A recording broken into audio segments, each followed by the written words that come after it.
छुपावा नहीं है। रामायण जैसा पवित्र ग्रंथ के बारे में उनकी टिप्पणियां क्या होती हैं, उनके कारनामे क्या होते हैं, ये किसी से छुपा हुआ नहीं है।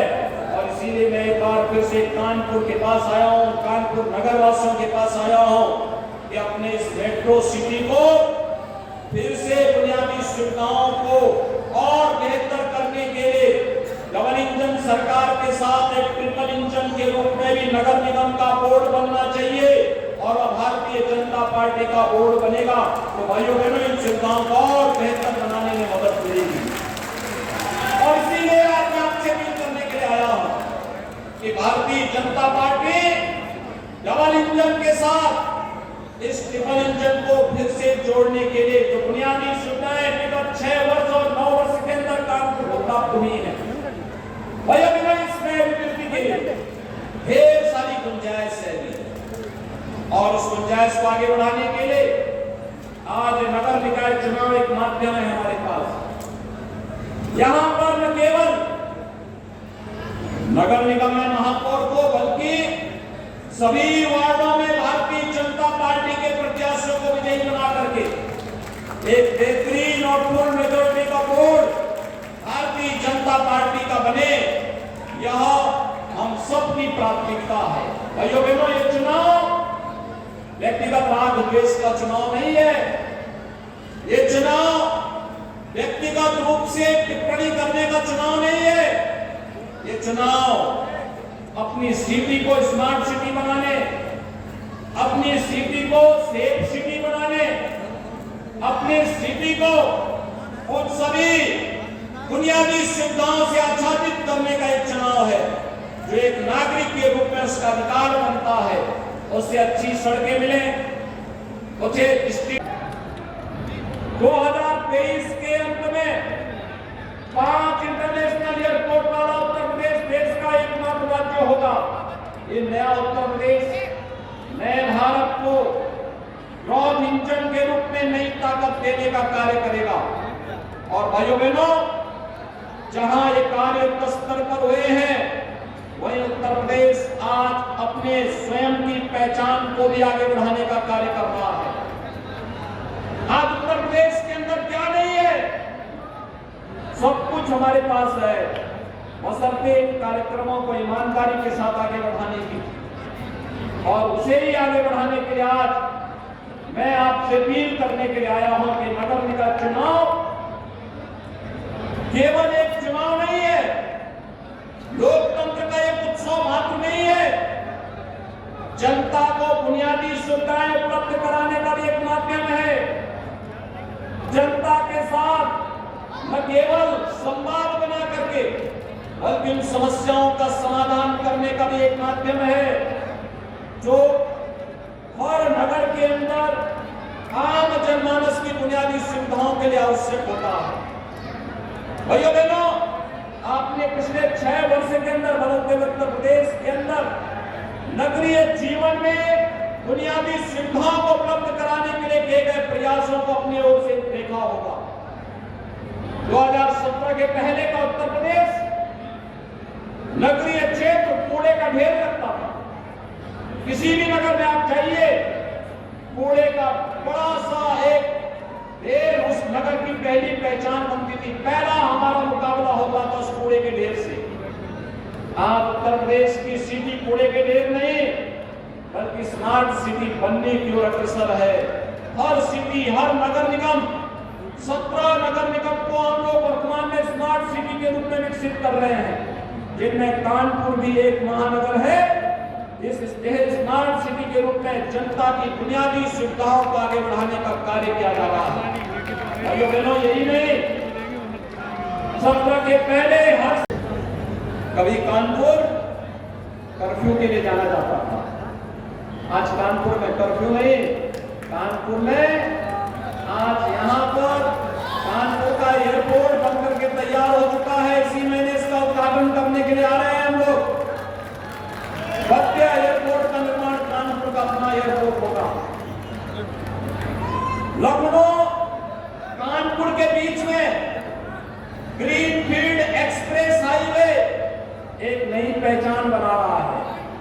कानपुर का रिंग रोड कानपुर को एक नई पहचान देने जा रहा है और कानपुर की जो कनेक्टिविटी है उसमें कानपुर की प्रोडक्टिविटी को आगे बढ़ाने में भी अपना योगदान दिया है।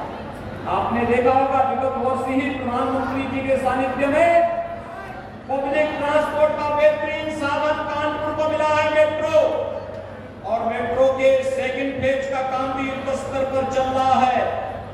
उस कार्य के लोकार्पण कार्यक्रम में भी हमें फिर से कानपुर आना पड़ेगा। भाइयों बहनों, समाजवादी पार्टी की सरकार के समय से कानपुर में कट्टे बनते थे कट्टे, और आज तो कानपुर डिफेंस कॉरिडोर का एक नया नोड तैयार हो रहा है। देश की रक्षा उत्पादन का एक नए केंद्र के रूप में कानपुर अपनी पहचान बना रहा है। यह है नया कानपुर। और इसलिए एक और देश के अंदर बन रहा इंफ्रास्ट्रक्चर और दूसरी ओर लोक कल्याण के कार्य, गरीब कल्याणकारी योजनाओं को किस रूप में भारत ने प्रत्येक नागरिक तक पहुंचाने का कार्य किया। करोड़ों लोगों को आवास की सुविधा प्राप्त हो जाना, प्रधानमंत्री आवास योजना में 4 करोड़ लोगों को पूरे देश के अंदर एक आवास उपलब्ध हुआ है। 8 करोड़ गरीबों को स्वस्थ ईंधन के रूप में एलपीजी के कनेक्शन दिए गए हैं। 12 करोड़ गरीबों के घर में एक टॉयलेट बन गए हैं। 15 करोड़ युवाओं को स्किल डेवलपमेंट के साथ जोड़ने का कार्य हुआ है। भाइयों बहनों, 35 करोड़ से अधिक गरीबों के जनधन अकाउंट खोले गए हैं और 50 करोड़ गरीबों को आयुष्मान भारत में 5 लाख रुपए की स्वास्थ्य बीमा का कवर भी वर्तमान में भारत दे रहा है। प्रधानमंत्री मोदी जी के नेतृत्व में प्राप्त हो रहा है और 220 करोड़ वैक्सीन की डोजेज फ्री में भारत के नागरिकों को प्राप्त होती है। यह भी नया भारत की नई कहानी है। भाइयों बहनों, गरीब कल्याणकारी योजनाओं के साथ ही विरासत का सम्मान भी है। कौन सा ऐसा स्थल है जो देश की आजादी की लड़ाई में योगदान किया हो और वहां पर भव्य स्मारक अपने देश के उन क्रांतिकारियों का, स्वतंत्रता संग्राम सेनानियों का न बना हो? और कौन से ऐसे धर्मस्थल हैं जहां पर उसके पुरातन गौरव को वापस लाने का कार्य न हुआ हो? काशी का काशी विश्वनाथ धाम आप देखिए, या अयोध्या में प्रभु श्री राम के भव्य मंदिर के निर्माण का कार्य आपसे किसी से छुपा हुआ नहीं है। मथुरा वृंदावन में आप चाहिए, एक नई पहचान के साथ आगे बढ़ रहा है। और अभी तो हम मां विंध्यवासिनी धाम में कॉरिडोर का निर्माण भी कर रहे हैं और पलकी वाले हनुमान जी मंदिर की भी यहाँ पर कॉरिडोर निर्माण के कार्यक्रम को आगे बढ़ाने का कार्य होने लगा है।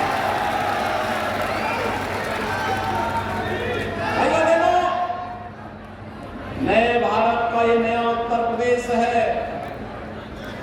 इस नए उत्तर प्रदेश में भी पिछले 6 वर्ष के अंदर बहुत सारे कार्यक्रमों को आगे बढ़ाने का कार्य हुआ है। ये नया उत्तर प्रदेश है। इस नए उत्तर प्रदेश को उसकी पहचान दिलाने के लिए आज जो कार्यक्रम हुए हैं, आज उत्तर प्रदेश में नो कर्फ्यू नो दंगा, यूपी में है सब चंगा। आज कर्फ्यू नाम की कोई बात सुनते हैं हम लोग? आज कोई दंगा होता है? आप भाइयों बहनों, दंगा और कर्फ्यू नहीं, कोई उपद्रव नहीं। आज उत्सव हो रहे हैं, उत्सव, कहीं दीपोत्सव, कहीं दीपावली का उत्सव, कहीं रंगोत्सव, ये सभी हमारी पहचान बन रहे हैं। हर जिले में उत्सव किए जा रहे हैं, हर जनपद का, हर नगर का महोत्सव ये उसी उत्सव के प्रतीक है। और इसीलिए उत्तर प्रदेश में अब उपद्रव नहीं, उत्तर प्रदेश में अब उत्सव का माहौल है। विकास की एक प्रक्रिया को आगे बढ़ाने का कार्य हो रहा है। उत्तर प्रदेश आज के दिन पर सबसे ज्यादा एक्सप्रेस हाईवे रखने वाला राज्य है। पूर्वी उत्तर प्रदेश को जोड़ने वाला पूर्वांचल एक्सप्रेस हाईवे, बुंदेलखंड को जोड़ने के लिए बुंदेलखंड एक्सप्रेस हाईवे,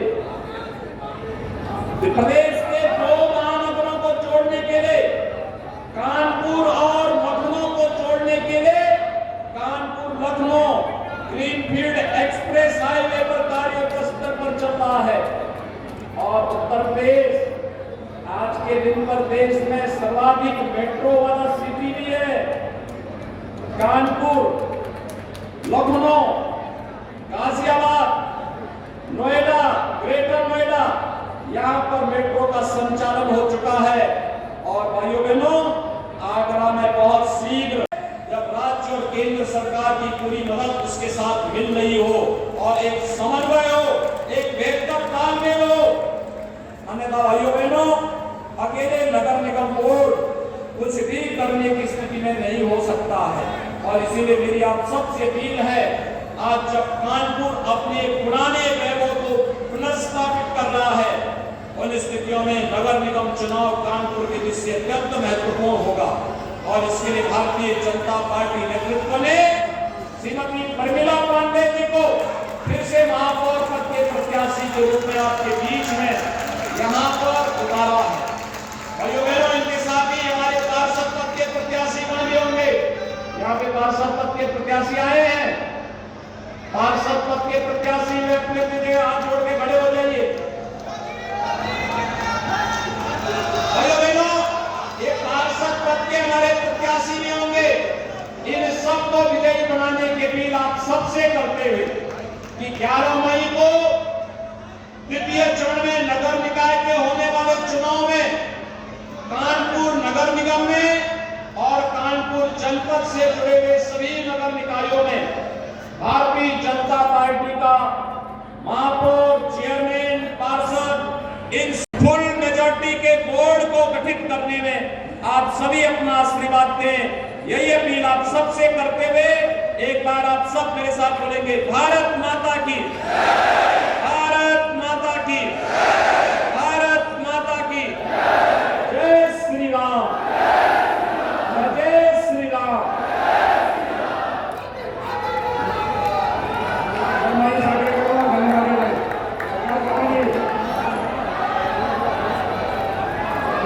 बहुत बहुत धन्यवाद कानपुर की जनता का। माननीय मुख्यमंत्री जी आपकी उपस्थिति के लिए आभार व्यक्त कर रहे हैं।